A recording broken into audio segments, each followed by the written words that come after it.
भगवान की जय जय श्री सीताराम। तो राम जी जिस समय रावण के पास गए राजनीति सीखने, ये उस समय की बात है जब राम ने रावण का वध कर दिया तो वो मरणावस्था में पड़ा हुआ था, कुछ सांसें चल रही।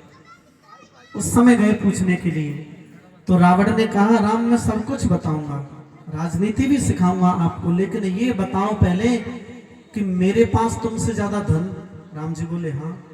मेरे पास तुमसे ज्यादा संतान, सेना। राम जी बोले हाँ सब कुछ ज्यादा है। नाम ज्यादा, सोना ज्यादा, चांदी ज्यादा। फिर इस युद्ध में तुम क्यों जीत गए और मैं क्यों हार गए? राम जी बोले रावण महाराज यह भी हमको आप ही बता दो कि आप क्यों जीत आइए, हम क्यों जीत गए हैं, आप क्यों हार गए हैं, आप ही बताओ। राम जी बोले, तो रावण बोला राम आपको बताओ, इस युद्ध में सब कुछ मेरे पास ज्यादा था, केवल एक चीज तेरे पास ज्यादा निकली जिसके कारण तू जीत गया और मैं हार गया। इस लड़ाई में तेरा भाई तेरे साथ में था, मेरा भाई मेरे साथ में नहीं था। अगर होता तो तेरे जैसे हजारों राम भी मेरा वध नहीं कर सकते थे। ये तो भाई की महत्वता है। तेरा भाई तेरे साथ में आया इसलिए तू जीत गया है, मेरा भाई ही मुझे छोड़ गया तो भला मुझे कौन जिता सकता? राम जी बोले तो राजनीति बताओ। राम जी ने, रावण ने कहा राजनीति, तो राम सुनो, तुम्हारे धनुष बाण में बड़ी ताकत है, ये मुझे दिखा दोगे? रावण बोला आप मुझे ये धनुष बाण दिखा दोगे? लक्ष्मण जी ने तुरंत दे दिया, ये लो दिखा दें, देख लो। रावण ने लड़खड़ाते हाथों से धनुष को पकड़ा और कहा लक्ष्मण ये तीर है, ये तीर भी बड़े नुकीले हैं तुम्हारे, तुमने मेरे पुत्र मेघनाथ को मार दिया, मैं देख तो लूं तुम्हारे तीरों में ऐसी कौन सी खासियत है, दिखा दोगे? तो लक्ष्मण जी ने तीर भी दे दिया। रावण ने उसको धनुष पर चढ़ाया और तुरंत कहा कि लक्ष्मण सावधान, अब मैं चाहूं तो तुझे मार सकता हूं। राम अब मैं चाहूं तो तुम्हें भी मार सकता हूं। राम लक्ष्मण बोले महाराज बिल्कुल मार सकते हो। बोले जाओ, राजनीति की पहली शिक्षा ये है कि दुश्मन तुम्हारा प्रेमी भी क्यों ना बन जाए, उसको कभी अपना हथियार मत देना। अपना हथियार ना कभी प्रेमी को देना चाहिए, ना दुश्मन को देना चाहिए। और जो लोग अपने हथियार को नहीं संभाल सकते हैं, जो अपना हथियार नहीं संभाल सकते हैं, वह कभी मालिक की सुरक्षा नहीं कर सकते। इसलिए जरूरी है कि अपना हथियार कभी दुश्मन को भी नहीं देना चाहिए।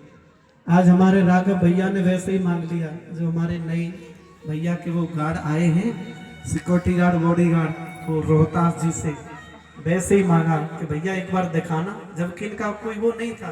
तो उन्होंने जब अपना हथियार दिया तो उसमें से वो जो गोली है, बारूद है, वो निकाल लिया, देने लगे। भैया बोले हमें नहीं चाहिए, हम तो वैसे देख रहे थे कि आप वास्तव में इस लायक हो कि नहीं।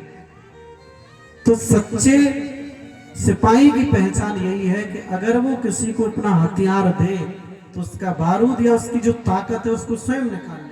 इसमें हम उसकी बड़ाई नहीं कर रहे हैं, आप समझे बड़ाई कर रहे हैं, हम आपको यह समझा रहे हैं, और काम भी उसने बड़ाई का किया करे तो क्या बात है।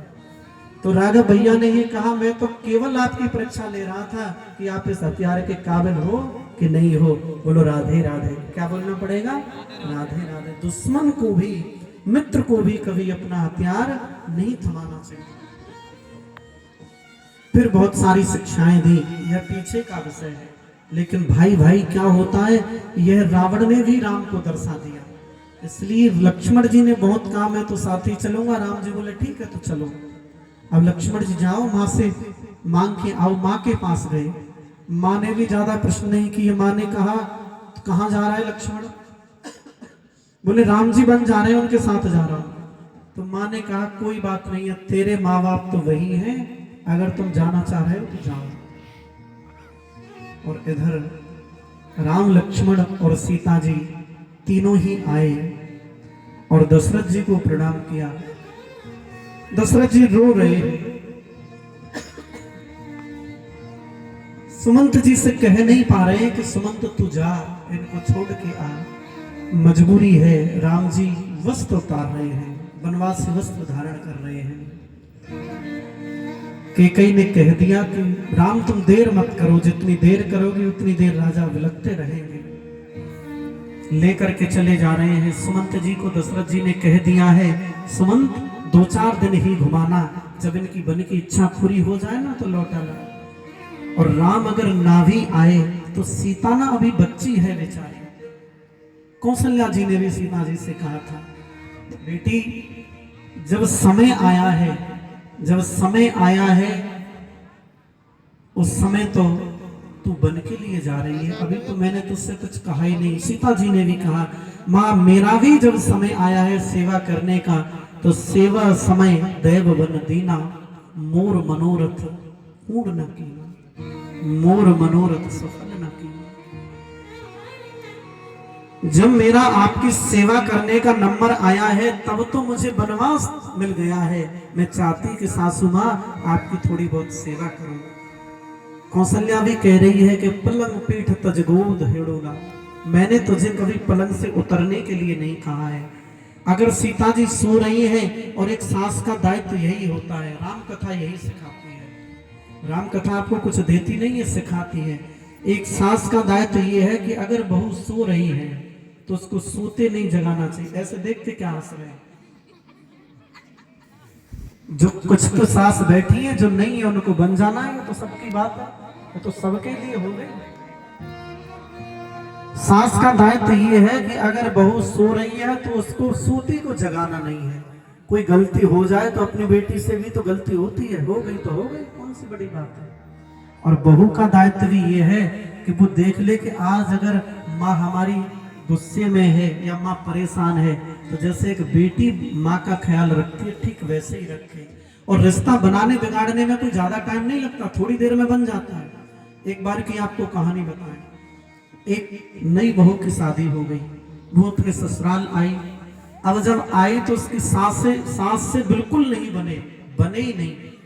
10 दिन बाद वो बेचारी घर चली गई और अपने पिताजी से बोली, उसके पिताजी थे डॉक्टर, पिता से बोली, पिताजी तुम तो डॉक्टर हो, तुम्हारे पास कोई ऐसी दवाई है कि जिससे मेरी सांस जल्दी मर जाए। अब तो पिताजी बोले कि इसके मन में जरूर कोई कुरीति पैदा हो गई है। बाप, आज का बाप होता तो कह देता तू यही रहे, मैं फैसला कर दूंगा, दूसरी जगह कर दूंगा, लेकिन वो बाप भी समझदार। वो जो डॉक्टर था, पिता ने सोचा कि इसके मन में विकृति बैठ गई है, तो बोले बेटी दवाई तो है पर तू क्या उसका कोर्स कर पाएगी अपने सास के लिए? तो वो बेटी बोली, हाँ पिताजी तुम बताओ तो सही, मैं कर दूंगी। तो बेटी 6 महीने की कुछ पुड़ियाएं दूंगा बना के, 3 टाइम देनी है वो आपको नियम से, नियम टूटना नहीं चाहिए। और 3 टाइम तू पुड़िया देती जाएगी तो सांस धीरे धीरे धीरे धीरे कमजोर होती जाएगी और 6 महीने में तेरी सांस खत्म हो जाएगी।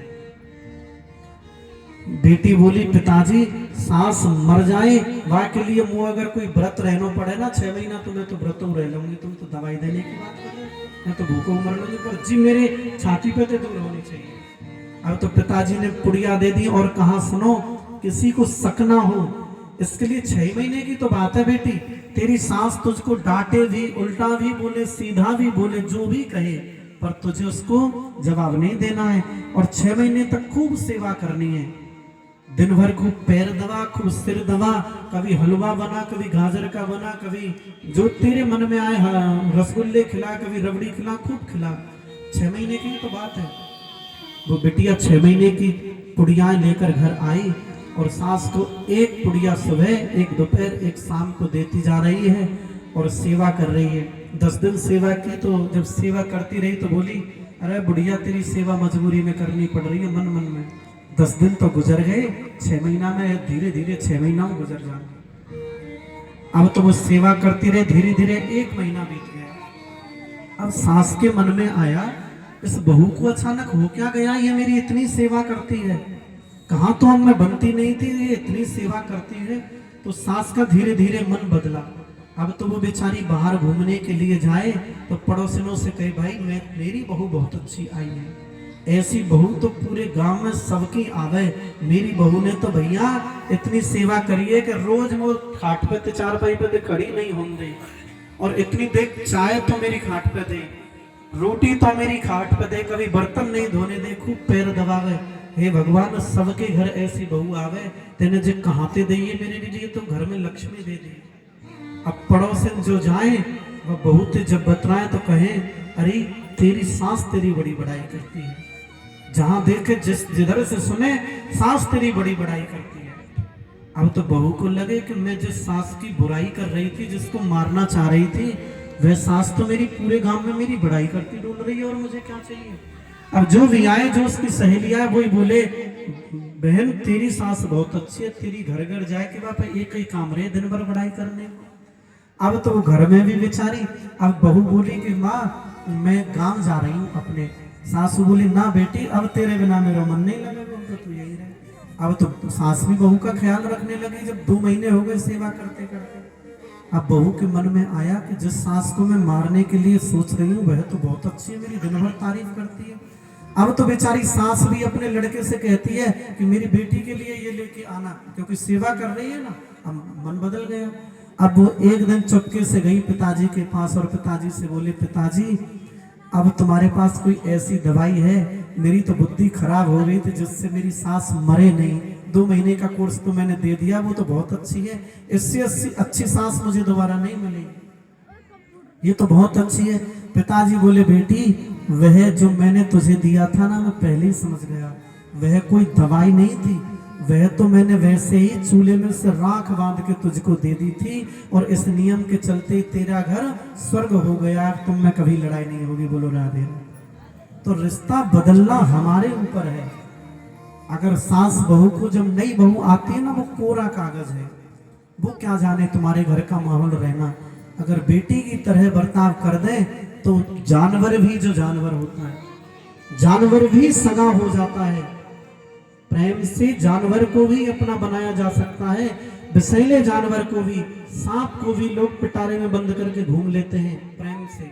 कुत्ते को भी अपना पालतू बना लेते हैं प्रेम से।